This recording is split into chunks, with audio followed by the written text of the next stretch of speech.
It's another fun time to have you join us on the program Law and You, where we take our time to elucidate gray areas of the law. And this is just to make sure that we bring clarity to any area that may seem blurring to you, the viewers. My name is Philip Omogyukbong, and today we're going to be interacting with the topic jungle justice, and of course the legal implications and the reason why you don't need to take the law into your hands.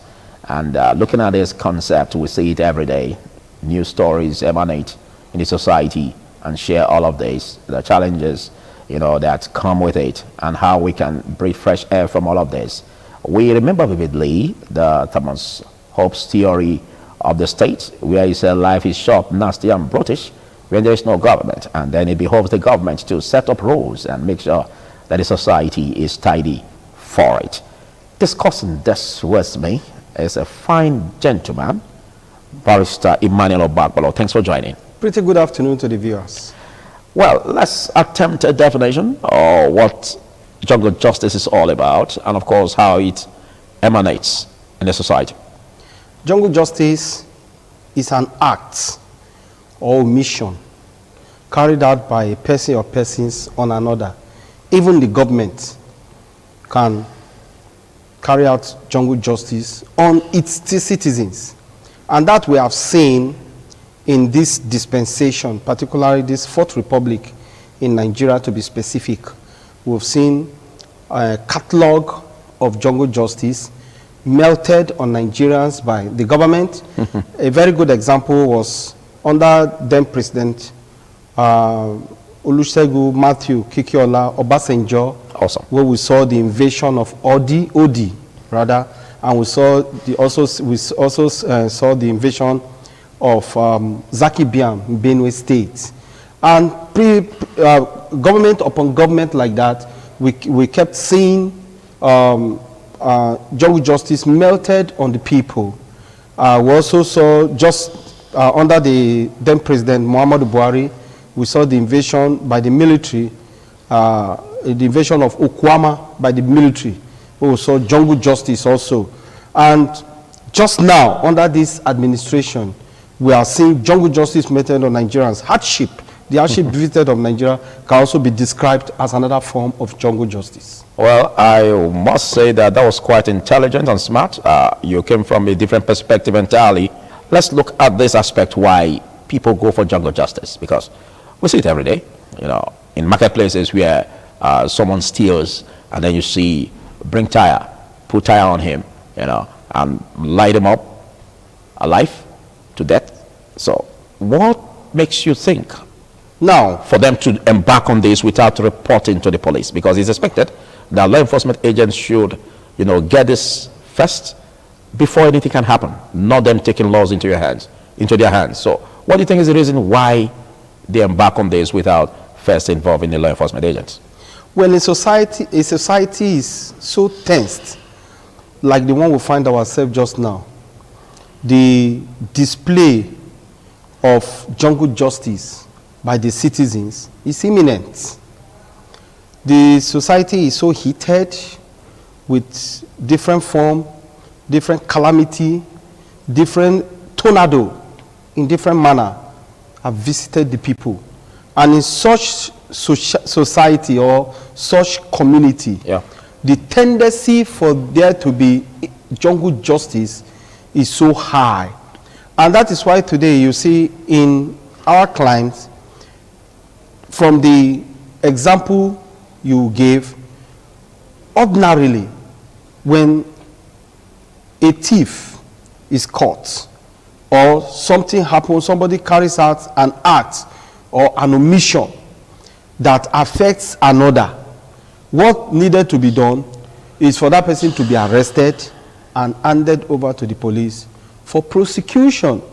But times have shown, and experience is counting, where a person who is arrested and handed over to the police, few hours from that arrest or handing over to the police, you see the person again on back the to streets. the society, and you begin to wonder whether anything or what is really happening in that environment. So such omission by the agencies of government not to prosecute the person, investigate, then prosecute the person where a prima facie case has been established that this person really did this, and you see the person on the street, it calls for wonders. And you see people begin to take laws into their hands, wherein jungle justice is the only alternative. Okay. And also, on the other hand, somebody occupies a public office, embezzled everything that is meant for the people to enjoy, and by the time he or she leaves the office, probably because of immunity that umbrellas that person as at the time the person occupies the office, then instead of prosecution, you will see the person on the street. Before then, you will see a lot of drama wherein the government agency or agencies that are responsible to prosecuting the person arrest, investigate, and prosecute the person, will begin to carry out some script display where you see, like we've experienced in Nigeria few months ago, where some persons went to Kogi and begin to surround the house of a particular former governor, and after that, see all the drama today. That governor is enjoying even the dividends of what he must have gotten from the people. So such acts begin to make people to go hostile. You will not see that society becomes so hostile. Hostility is the order of the day in such society. Yeah. And it gives room for jungle justice, just as we are seeing today in Nigeria. Like I also said, the invasion by the military at Okuoma in Delta State. Yes, nobody is applauding what the people did, or what some persons rather in that community did, but the invasion by the military is jungle justice. It was unnecessary. So by the time the people see that even government agencies that ought to protect them are engaged in jungle justice, what is more, they too could be engaged in it. You just spilled it. So that means the major cause for this, for people to take laws into their hands on jungle justice, is because they lack confidence in the government. Yes. Or the law enforcement agents. Yes. But again, can we say that could be a properly fetched reason why the law should be violated? Does it make them right? What law is the question now? The to same take laws law into their hands. The same law that the government refused to protect. The same law. So the people are a reflection of those in power. Just as those in power are a reflection of those who donated power and gave to them. So you can see it's all about give and take. You can see that except something is done speedily, we may not have this society again. Okay, but what has the law got to say? However, the Constitution provides in section 33 right to life. And that right to life is sacrosanct. It's sacrosanct. More so that, irrespective of how you pen more it, so that, color it in a way that will give you the reason more why so you must that do that, or the violate the law. Constitution itself now also provide condition upon which that life can be taken. Yeah. The Constitution provides for it. The life is sacrosanct, no two ways about that. The life can be taken by who? By government. Now, After following due process. good. Now, you also find out that in section 34 of the extant Constitution, it provides for right to personal dignity. The dignity of a person. Where a person's dignity is protected by law. But where a government agency or the government itself is involved in the violation of that dignity of that person.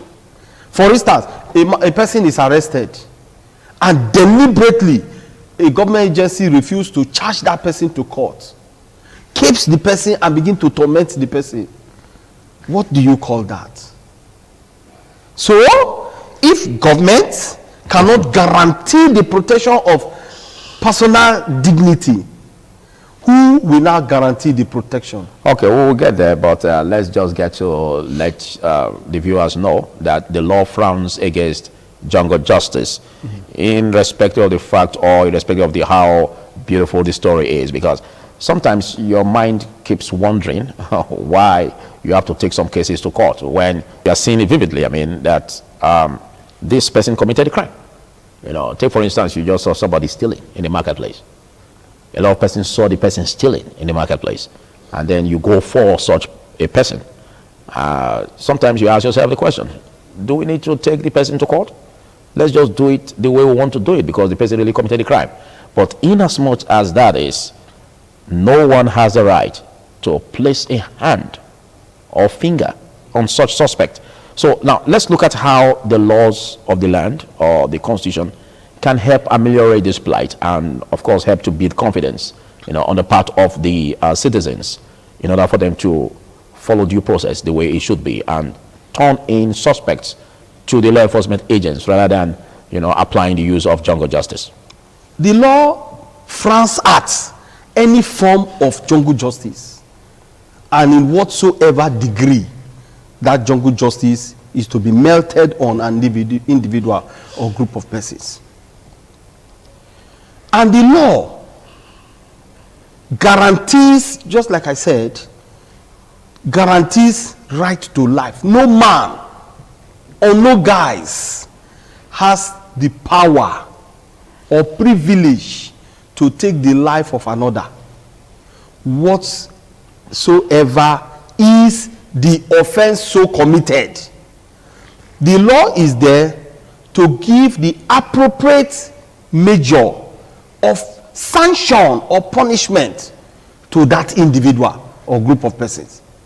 And that's why I will at this point admonish that all citizens must ensure that jungle justice is not part of our life. Okay. Life is sacrosanct and must be respected. Okay. Just in case you're watching, as Law and You and is brought to you courtesy of Noah Attorneys, a firm of legal practitioners based in Benin City, Nigeria.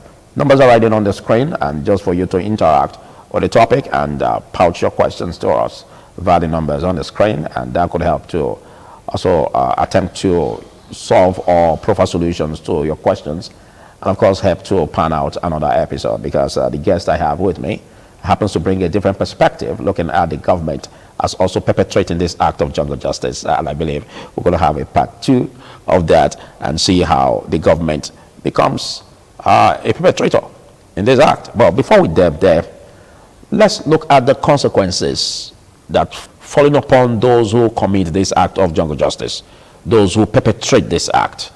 What could be their punishment? Yes.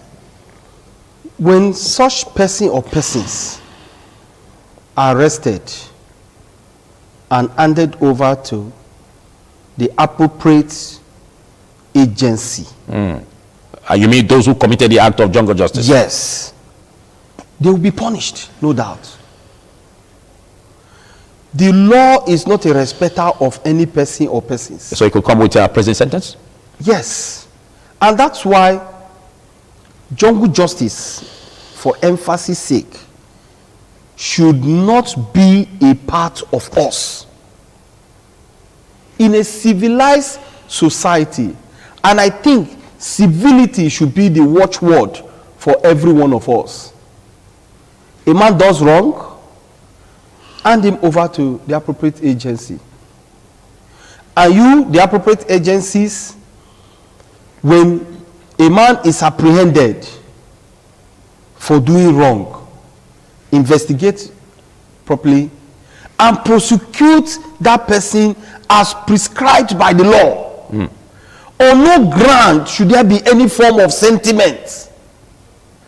In the words of late Peter Tosh, he said, everyone is crying for freedom. No one is crying for justice. Equal rights and justice. That seems to be your favorite song. Yes, Mr. Philip. Where there is equal rights, equality before the law is observed and obeyed, there can be no injustice. There can be no jungle justice.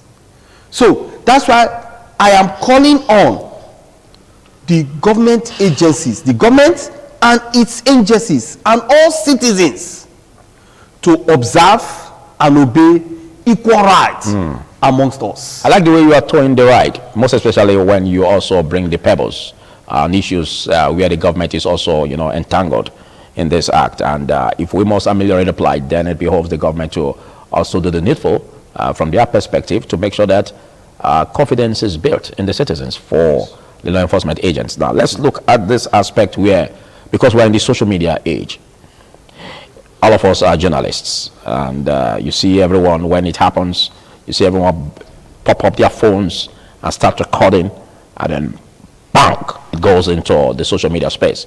Now, those who take footages of these scenes or incidents, are they also made to face trials?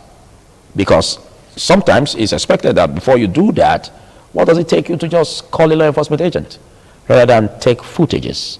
So will they also be implicated by the law as being perpetrators? No. The good thing about technology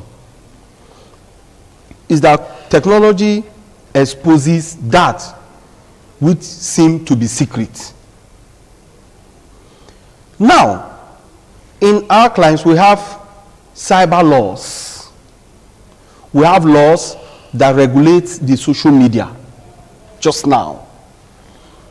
And I have not come in contact with any of those laws that sanctions the recording of or footages of people who are in the process or act of committing an offense. By the time of taking that footage, it would have been enough for you to report or get a law enforcement agent? Even the law enforcement agents, by the time you give them a call, they will be telling you that they don't even have vehicle to come there, there is no fuel. The excuses will be catalog of it. So sluggish excuses. The best thing, that's why I say thank goodness for technology. Yeah. Technology, it is better record, put into the social media, and we have seen how it has assisted the security agencies in investigations. Yes, in their investigation, of course. and also to achieve results. So it's a vital part. It's a vital part for every law enforcement agents for investigations. Yes, however, it has its own demerit, and particularly where that demerit affects security agencies, they don't want it. But when it affects the citizens, hey, they give a clap to it. So all boils down again to the principles of equal rights and justice. Where there is equal rights, where there is justice, you can never find jungle justice. It's just not possible. So the security agencies should at all times take advantage of the social media also, and not just condemnation of the social media, particularly when it has to do with them. Then the citizens should take advantage also of social media, and not the negative aspect of it. Like we have seen now, even when we have not gotten to campaign period, we see a lot of campaigns now on the social media. Even the campaigns of some of the persons we have here and there, we see it on social media. That shouldn't be the case now. The case now is one, we have a challenge of insecurity. Social media should assist us, and this insecurity is causing more jungle justice in a situation where a group of persons who come together with an intent, and the intent is to cause mayhem, to cause destruction, to take life. Social media should be of assistance to us to curb or reduce that kind of situation, where information or informations, as the case is given to the security agencies for appropriate action. Thank you. Well, in case you're just watching, it's Law and You, and I did say earlier rather that you should interact with the topic by sending your questions via the numbers right there on the screen. And I've been speaking with Emmanuel Obakpolo, a legal practitioner, and this program is brought to you courtesy of Noah Attorneys, a firm of legal practitioners based in Benin City, Nigeria. Well, we will be looking at the other perspective, the flip side, probably. But let's quickly, as we round off, how can the police, how can also the judiciary help to discourage jungle justice? On the part of the police, you can help to discourage jungle justice where proper investigation is carried out on every matter. Then you establish a prima facie case against that person or persons. And when that is complete, prosecute. Don't give a back door. No, when the people now see. But such a person can be bailed, isn't it? It depends on the degree of offense. Oh. It is at the discretion of the courts, absolutely, to grant bail. And the granting of bail is not the end of the case. Because the same constitution provides that everyone is deemed innocent until it is proven. Okay, so how does the judiciary come in? So the judiciary now can discourage jungle justice where it allows appropriate procedure for the prosecution. Yeah. And two, where it has been upon evaluation of the facts, figures before the courts on the offense so committed, the appropriate punishment must be melted on that person or persons. And when that is done, the people will now have confidence on government institutions. Okay. And that will yield results. Thank you so much, Emmanuel Obakwolo, for taking our time to be part of this. And we just hope you oblige us in a subsequent episode, because we need to treat the other version of it, the flip side I call it, on where the government can also be a perpetrator of jungle justice. Well, in that case, if the government becomes that, then what does the Constitution say against such a perpetrator? The Constitution also provides a government. Okay, well, you find that out in our next episode on Law and You. I am Philip Omo Gupo. Catch you.